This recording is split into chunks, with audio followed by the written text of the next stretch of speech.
আসসালামু আলাইকুম ৰহমতুল্লাহ।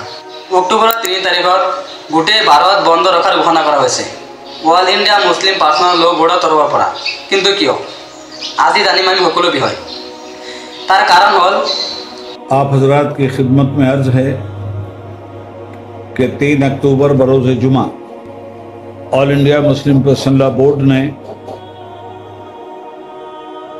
वक्फ कानून और तौहीन रसालत के खिलाफ भारत बंद का ऐलान किया है। आप तमामी हजरात से गुजारिश है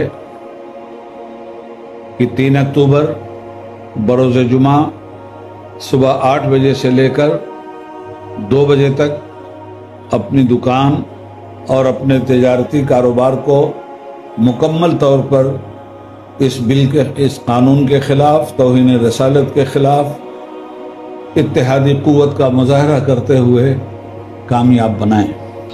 যে আমার ওয়াক সম্পত্তি যিবিলাক আছে যেনে মাদ্রাসা, মসজিদ, দরগা, কবরস্থান, এই বস্তুবিলাক এই ওয়াক সম্পত্তি সরকারের হাতত নিবলৈ চেষ্টা করা হয়েছে।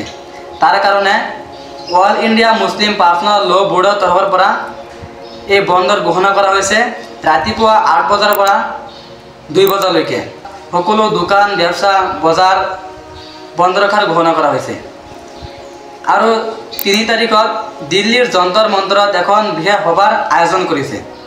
আমি সকলোৱে তাত গৈ উপস্থিত হ'ম আৰু এই ভিডিঅ'টো সকলোৱে বেছি বেছিকৈ শ্বেয়াৰ কৰিব যাতে আমাৰ সকলো মুছলিম ভাই বন্ধুসকলৰ ওচৰত গৈ পায়। সেইকাৰণে অনুৰোধ থাকিল। জয় হিন্দ।